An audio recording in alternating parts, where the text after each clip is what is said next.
Every child could sing verses about the Sky Ripper, but ancient codices held hints of other things. A stone that ate souls, a ruby that drank blood, a jewel only a righteous man could give away. Were all these things the Iblis stone? Long hidden in a buried temple? Another ancient item that was only resurfacing now? Drawn up from the deeps by the Emperor's horrific rituals?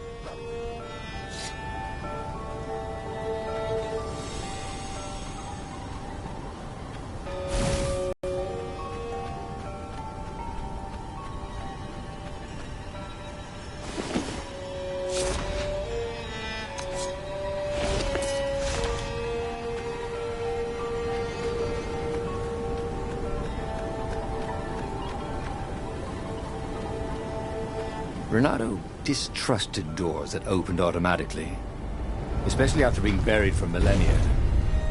Was this some sort of trap?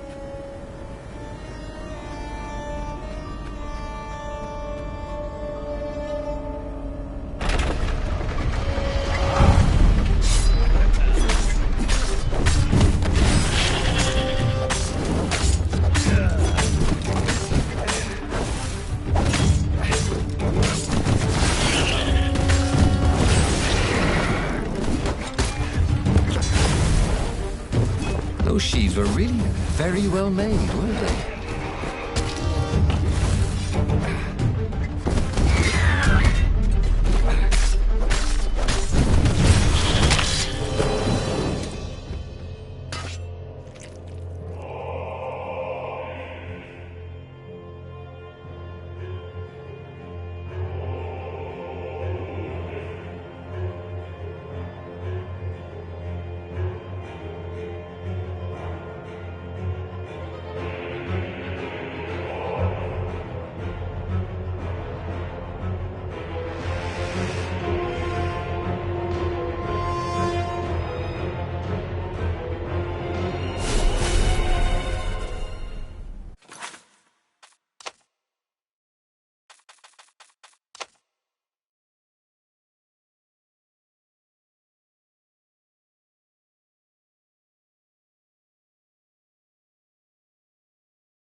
Interrupted story time, caught the lead raven.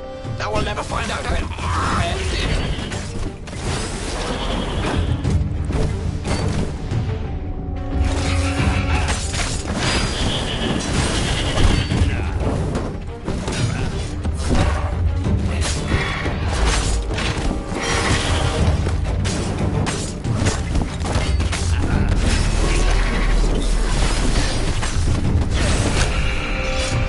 Ravens were already here, cawing in frustration. They were still searching for a way in. Good. And he hadn't come too late.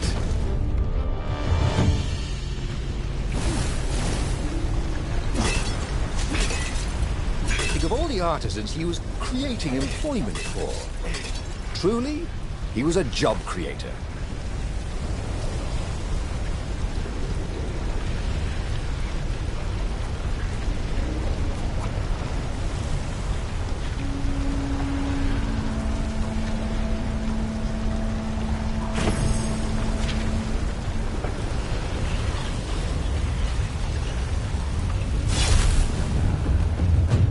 Can I borrow that?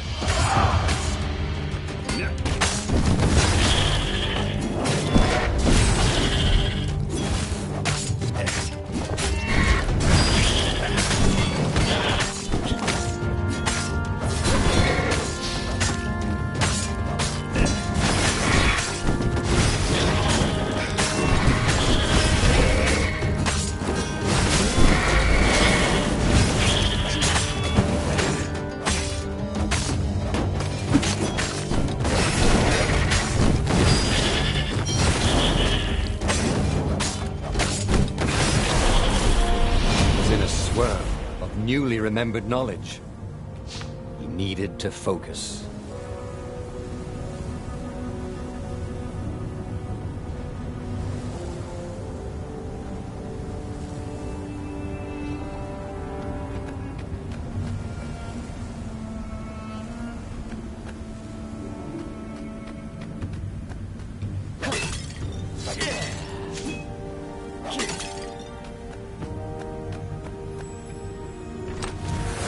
Renato checked for a false compartment.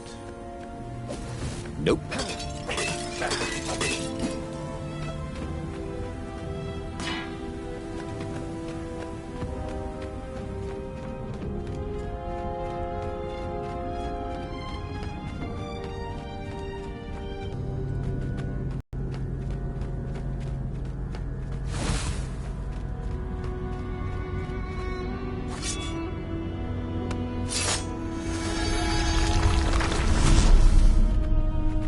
Don't look down, he thought.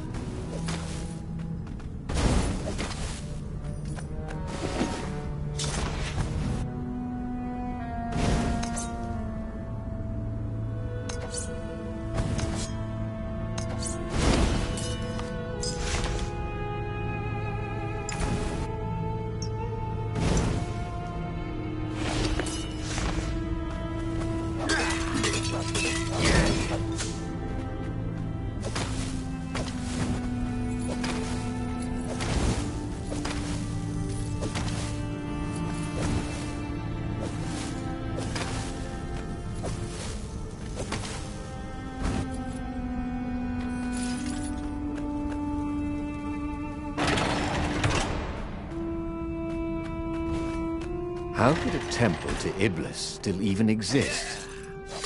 The Transcendent Emperor had destroyed all the shrines of the lost gods after exiling them. Had it been buried in that long-ago battle? Or had Iblis foreseen his fate and hidden it from his enemy?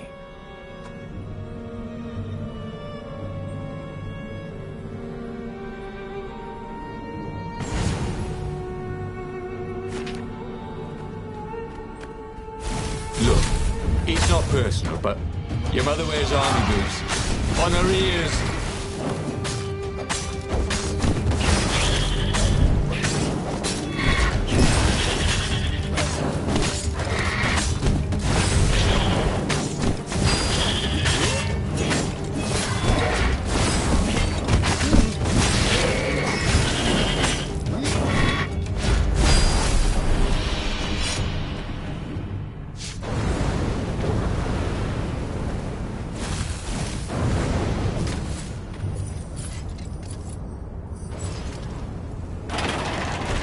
The Ravens at least could not get past this point. Obviously, the temple builders knew how to deal with tomb raiders.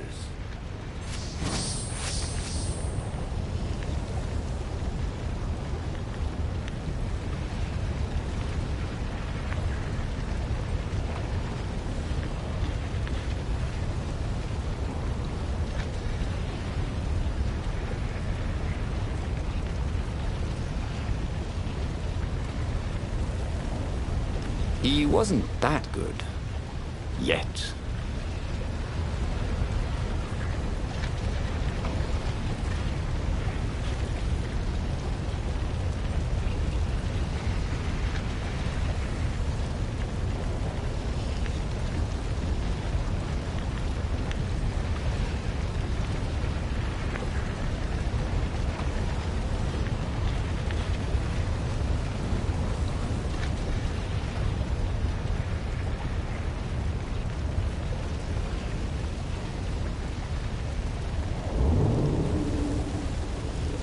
Renato wondered what would happen if he jumped.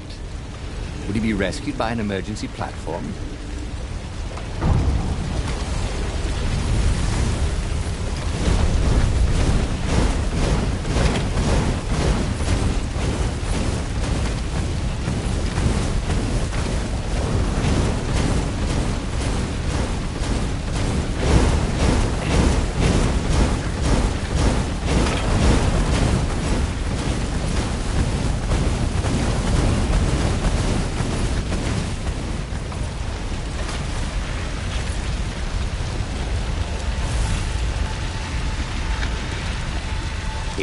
stone of the purest blackness. It reflected no light, like a void made solid. Nervous, he picked it up.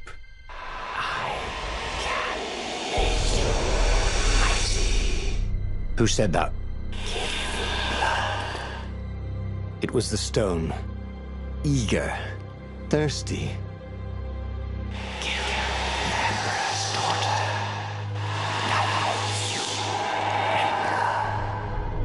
That seemed tempting and terribly wrong. Zenobia was the Emperor's greatest general and a potent witch. But they had been close once, and Renato wasn't sure he really wanted to be Emperor. Why not capture the core of Sky Ripper instead? It was the eye of a lost god torn out by the transcendent Emperor to power his greatest weapon. "What's the core?" said the stone anxiously.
The stone bothered him. He hated being told what to do. Wasn't that why he joined the rebellion? Wasn't that why he'd refused to be a soldier? He'd agreed to come on board only if he could freelance. The stone felt a bit clingy. The sage Calaveras had told him where to find the Sky Ripper, a weapon capable of challenging the gods, even without its armature.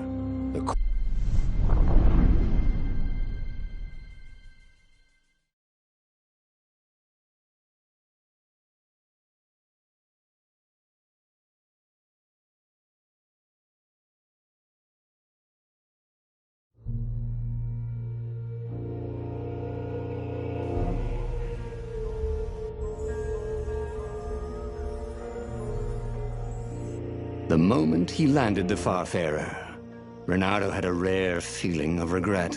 It's not too late, he thought. He could turn around and sail for Zenobia's island. He frowned. Wait a minute. He didn't want to kill Zenobia, did he? Sure, technically she was the enemy, but they'd been at Sword Fu school together. They'd never been lovers, but somehow they'd been closer. She'd told him every secret about herself. Except the biggest one. That she was the Emperor's daughter. No. Kill Zenobia, whispered the stone. Before it's too late.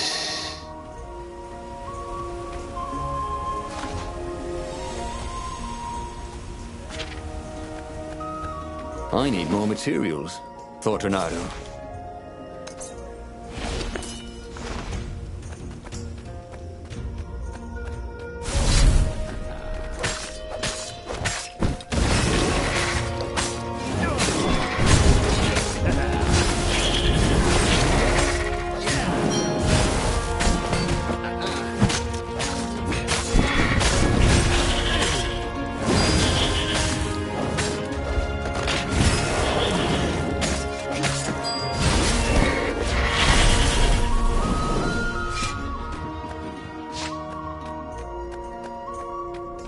There was something sour in the air. Like the earth had ruptured over something that had been fermenting for a very long time.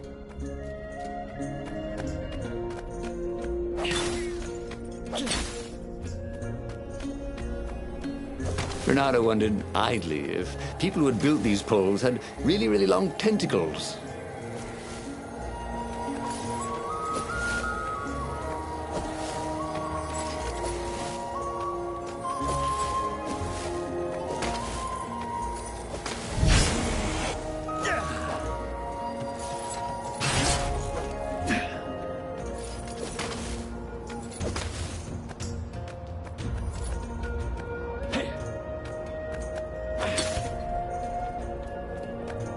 The stone hadn't lied about what it could do for him.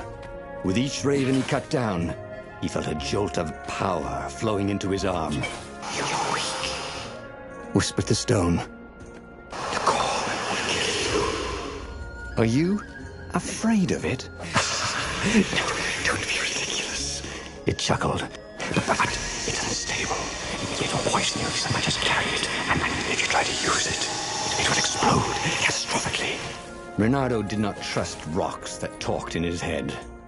He went onwards. I'm sorry. Was that your shield?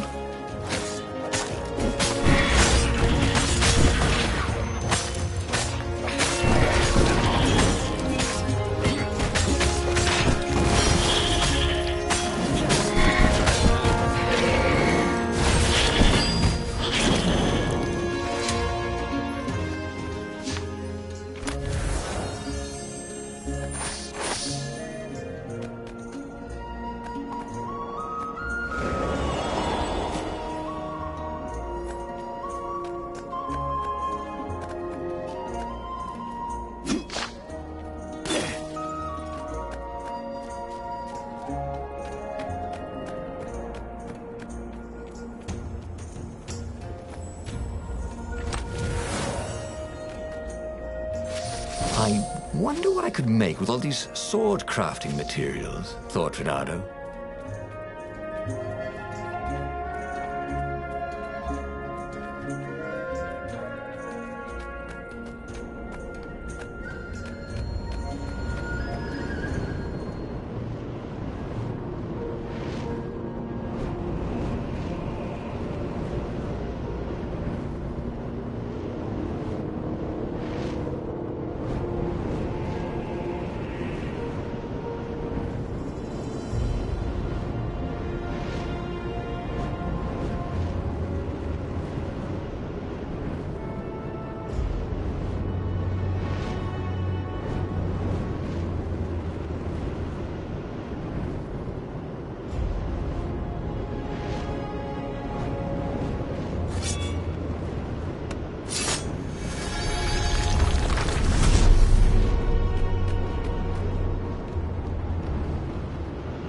Of course there was a puzzle. You couldn't expect the transcendent emperor to bury a god's eye in a leather sack where anyone could pick it up.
Danced around the room yelling, oh yeah, that's how we do it." It was something he liked to do, but only after he'd killed all the witnesses.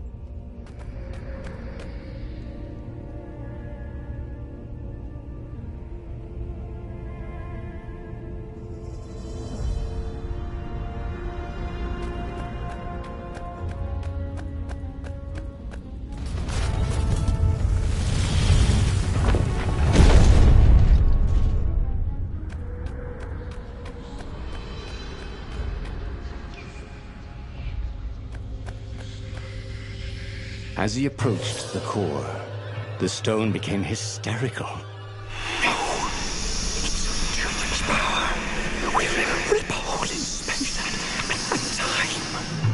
He had a sudden vision of plunging his gauntlet into the core and dying in anguish. That wasn't his vision, was it? The stone had sent him its darkest fears, hadn't it? He had a sudden impulse to do exactly that. He raised his right fist and plunged it into the core. There was a rush of light. He thought he could hear the stone screaming. And then he passed out. When Renato came to, the core was gone.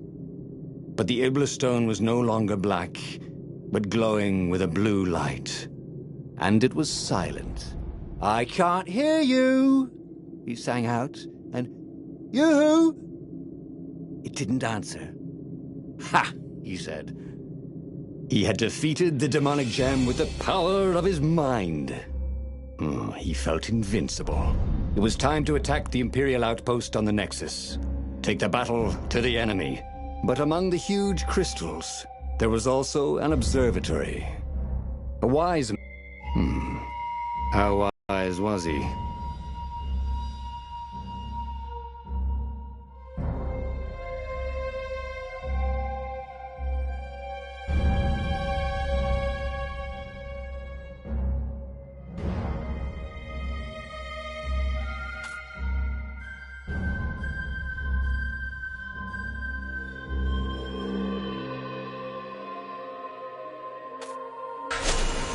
As the Farfarer made its way toward the Nexus, Renato could see tiny sparks in the blackness that was the Iblis stone, as if somewhere within it, the core was still spitting out energy, which the Iblis stone sucked in hungrily.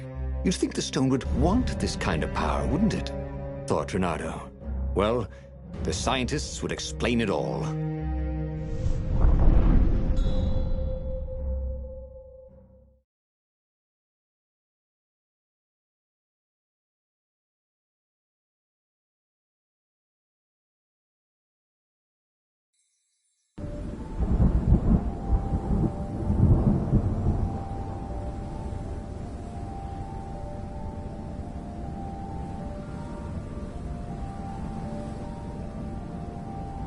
See?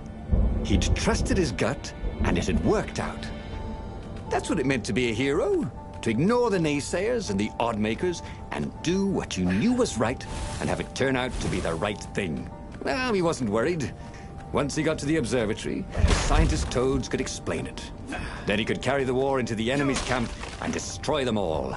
Oh dear, he was getting a little bloodthirsty, wasn't he? He'd once met a pirate captain.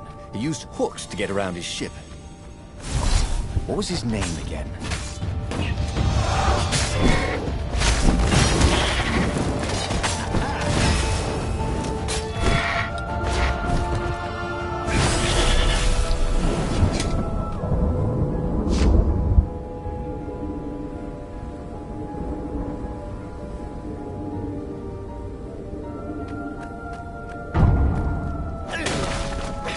Been the terror of the sandcastles when he was 2.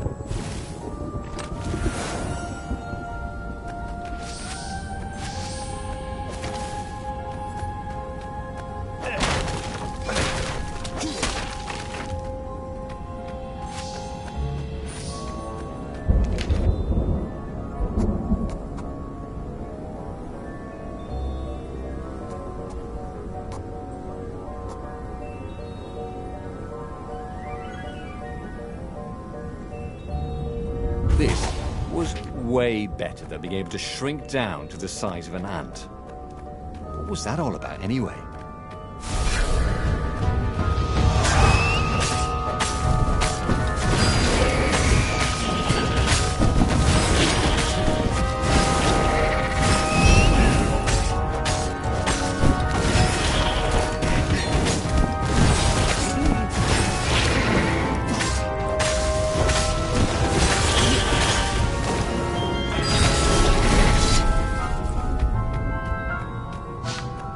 Renato had never felt better in his life.